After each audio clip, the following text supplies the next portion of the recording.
अस्सलाम वालेकुम। मजीद अच्छी वीडियोस देखने के लिए हमारे चैनल को ज़रूर सब्सक्राइब कर दें, शुक्रिया।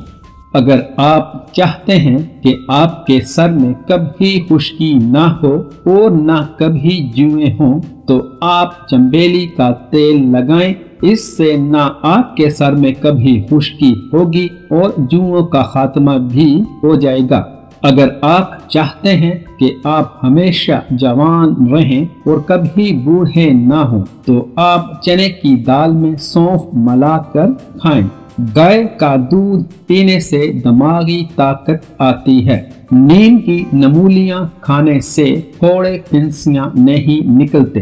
कच्चे मुंगरे नहार मुंह खाने से मोटापा दूर होता है। अमरूद के पत्ते चबाने से बवासीर की बीमारी खत्म हो जाती है। एक बार कपड़े पहनकर इसे नमकीन पानी से धोकर दोबारा पहनने से बदन पर कभी खारिश नहीं होती। अगर आपको सीने में दर्द होता है तो खुश्क मेवे खा लो और ऊपर से माल्टा खा लो। अगर आपके सर में बहुत सी जुएं हो जाएं तो अपने बाल नमकीन पानी में भिगो दें। इससे आपकी जुओं का खात्मा हो जाएगा। अंडों के छिलकों पर चलने से रिस्क में तंगी आती है और आपके घर में परेशानी पैदा होती है। सुबह सवेरे जबान पर लहसुन लगाने से जबान पर छाले नहीं पड़ते।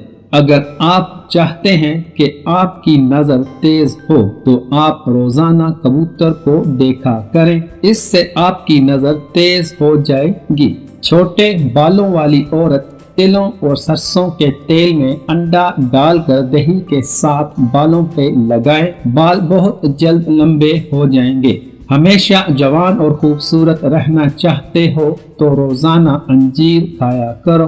दिमागी खुश्की, दिमागी कमजोरी, चक्कर और गुस्सा ज्यादा आने की सूरत में रोगन बादाम 3 चम्मच चाय वाले नीम गर्म दूध में मिलाकर सुबह शाम पिएं। हड्डियों को मजबूत बनाने के लिए भेड़ की चर्बी पका कर खाओ। रोज का एक खीरा खा लिया करो। कभी वर्जिश की जरूरत नहीं पड़ेगी। गाजर की सब्जी पकाने से वहम की बीमारी खत्म हो जाती है। परेशानी में भी अफाका होता है और जिस्म को ताजगी मिलती है। रसूलुल्लाह सल्लल्लाहु अलैहि वसल्लम ने फरमाया कि जो शख्स बालिश्त भर जमीन भी नाहक दबा ले इसके गले में 7 जमीन का तोप डाल दिया जाएगा। रसूलुल्लाह सल्लल्लाहु अलैहि वसल्लम ने फरमाया कि मजदूर को इसके पसीना खुश्क होने से पहले मजदूरी दे दिया करो।